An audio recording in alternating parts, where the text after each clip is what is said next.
PYQ practice set करते हैं, जिसमें से हमारा 30 क्वेश्चन है।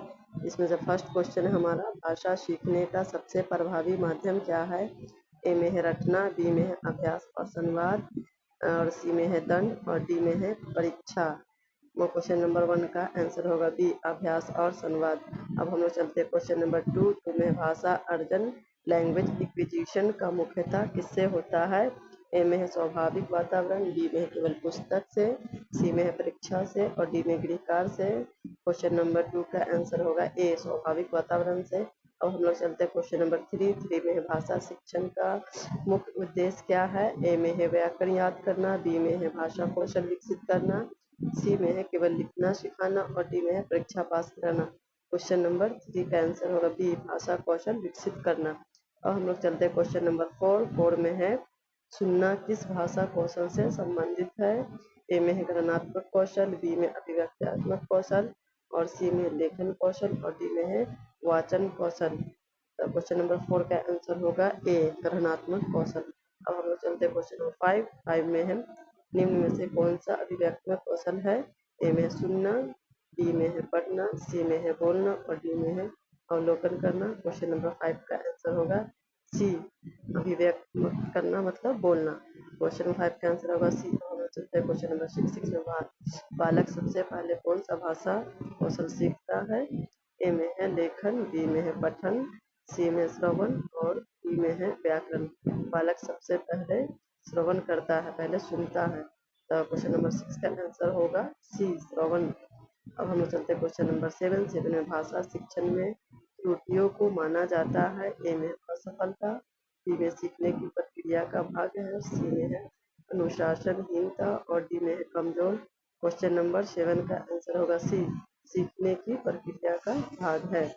अब हम लोग चलते हैं क्वेश्चन नंबर 8 में है, भाषा सीखने में कविता का उपयोग मुख्यतः किस लिए किया जाता है? ए में है मनोरंजन, बी में है भाषा सौंदर्य और लय विकसित करने हेतु, सी में इच्छा हेतु, डी में कार्य हेतु। क्वेश्चन नंबर 8 का आंसर होगा बी, भाषा सौंदर्य और लय विकसित करने हेतु। अब हम चलते हैं क्वेश्चन नंबर 9 में है, पठन कौशल का विकास किससे होता है? ए में नियमित पढ़ने से, बी में है दंड से, सी में है रटने से, डी में है परीक्षा से। पठन कौशल का विकास होता है नियमित पढ़ने से। क्वेश्चन नंबर 9 का आंसर होगा ए। अब हम लोग चलते हैं क्वेश्चन नंबर 10 में, भाषा की पाठ्यपुस्तक का उद्देश्य है।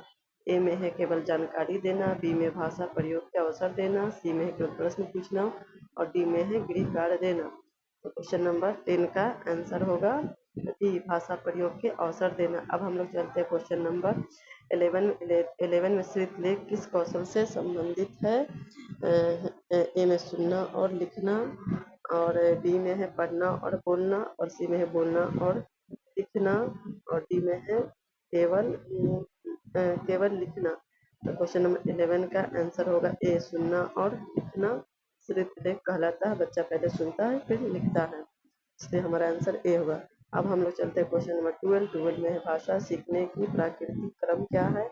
ए में पढ़ना, बोलना, सुनना, लिखना, बी में सुनना, बोलना, पढ़ना, लिखना, और सी में है लिखना, पढ़ना, सुनना, बोलना, और डी में है बोलना, सुनना, लिखना, पढ़ना। क्वेश्चन नंबर 12 का आंसर होगा बी। सबसे पहले बच्चे पहले भाषा सुनते हैं, फिर बोलते हैं, फिर पढ़ते हैं, फिर लिखते हैं। इस तरह हमारा 12 का आंसर होगा बी। अब हम लोग चलते हैं क्वेश्चन नंबर 13 भाषा प्रयोगशाला का मुख्य उद्देश्य है। ए में व्याकरण सिखाना, बी में भाषा कौशलों का विकास, और सी में परीक्षा लेना, और डी में कार्य देना। 13 का आंसर होगा बी, भाषा कौशलों का विकास। और हम लोग चलते हैं क्वेश्चन नंबर 14 में है, कहानी सुनाने से मुख्यतः कौन सा कौशल विकसित होता है? ए में है श्रवण कौशल, बी में है गणितीय कौशल, सी में है वैज्ञानिक कौशल, डी में है चित्रकारी कौशल। तो क्वेश्चन नंबर 14 का आंसर होगा ए, श्रवण कौशल। अब हम मतलब क्वेश्चन नंबर 15 में है, भाषा शिक्षण में समूह कार्य का उद्देश्य है। ए में है प्रतियोगिता, बी में सहभागिता और संप्रेषण, और सी में है दंड, और डी में है समय व्यतीत करना। क्वेश्चन नंबर 15 का आंसर होगा बी, सहभागिता और संप्रेषण। अब हम लोग चलते हैं क्वेश्चन नंबर 16 में है भाषा सीखने में शब्दकोश का उपयोग किस लिए किया जाता है। ए में चित्र देखने हेतु, बी में शब्दार्थ जानने हेतु, सी में है खेल खेलने हेतु और डी में परीक्षा देने हेतु। क्वेश्चन नंबर 16 का आंसर होगा बी शब्दार्थ जानने हेतु। अब हम लोग चलते हैं क्वेश्चन नंबर 17 में है पठन सामग्री का चयन करते समय किस बात का ध्यान रखना चाहिए। 17 ए में है बच्चों की रुचि, बी में केवल कठिनता और सी में है केवल लंबाई और डी में है केवल परीक्षा। क्वेश्चन नंबर 17 का आंसर होगा ए बच्चों के रुचि के अनुसार। अब हम लोग चलते क्वेश्चन नंबर 18 में भाषा शिक्षण में मूल्यांकन का उद्देश्य है। ए में अंक देना, बी में सीखने की प्रगति जानना, सी में दंड देना, डी में तुलना करना। क्वेश्चन नंबर 18 का आंसर होगा बी सीखने की प्रगति जानना। अब हम लोग चलते हैं क्वेश्चन नंबर 19 में है भाषा मुख्यतः क्या है। ए में नियमों का समूह है, बी है संप्रेषण का माध्यम है और सी में परीक्षा का विषय है और डी में है पाठ्य पुस्तक। तो क्वेश्चन नंबर 19 का आंसर होगा बी संप्रेषण का माध्यम है। अब हम लोग चलते क्वेश्चन नंबर 20 में है भाषा कक्षा में शिक्षक की भूमिका क्या है। ए में नियंत्रण, बी में सहायक एवं मार्गदर्शक, सी में है दंडाता और डी में है परीक्षक। तो क्वेश्चन 20 का आंसर होगा बी सहायक एवं मार्गदर्शक। अब चलते क्वेश्चन नंबर 21 में कविता शिक्षण का प्रमुख उद्देश्य है। ए में रटवाना, बी में सौंदर्यबोध विकसित करना, सी में परीक्षा लेना और डी में कार्य देना। क्वेश्चन नंबर 21 का आंसर होगा बी सौंदर्यबोध विकसित करना। अब हम चलते हैं क्वेश्चन नंबर 22 में है निम्नलिखित में से कौन सा भाषा कौशल नहीं है। ए में है सुनना, बी में है बोलना, सी में पढ़ना और डी में चित्रण।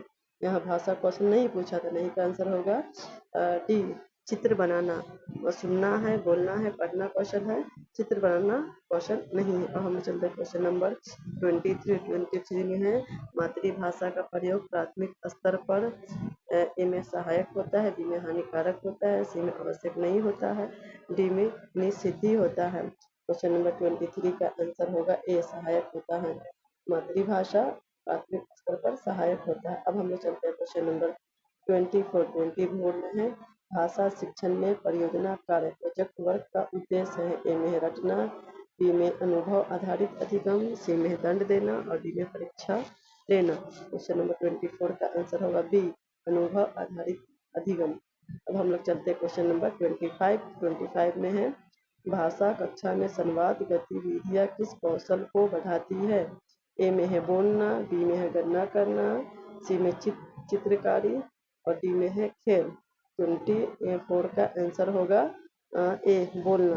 अब हम चलते हैं क्वेश्चन नंबर 26 में है निरंतर एवं व्यापक मूल्यांकन CCE का उद्देश्य है। ए में है केवल वार्षिक परीक्षा, बी में सतत मूल्यांकन, सी में है दंड देना और डी में तुलना करना। 26 का आंसर होगा बी सतत मूल्यांकन को ही CCE बोला जाता है। अब हम चलते हैं क्वेश्चन नंबर 27 में है भाषा शिक्षण में चित्रों का उपयोग क्यों किया जाता है। ए में कक्षा सजाने हेतु, बी में समझ के आसान बनाने हेतु, सी में समय बिताने हेतु, डी में परीक्षा हेतु। तो भाषा शिक्षण में जो चित्र होता है ना उससे बच्चे को जल्दी समझ में आ जाता है, इसलिए इसका आंसर होगा बी समझ को आसान बनाने हेतु। अब हम लोग चलते हैं क्वेश्चन नंबर 28 में पठन समझ का अर्थ है। ए में केवल पढ़ना, बी में पढ़कर अर्थ समझना और सी में है रटना और डी में है लिखना। क्वेश्चन नंबर 28 का आंसर होगा बी पढ़कर अर्थ समझना। अब हम चलते हैं क्वेश्चन नंबर 29 में भाषा शिक्षण में बच्चों की सक्रिय भागीदारी क्या है। ए में है आवश्यक है, बी में आवश्यक नहीं है, सी में समय की बर्बादी है, डी में अनुशासनहीनता है। तो 29 का आंसर होगा ए आवश्यक है। अब हम लोग चलते हैं क्वेश्चन नंबर 30 में है सीटेट के अनुसार भाषा शिक्षण होनी चाहिए।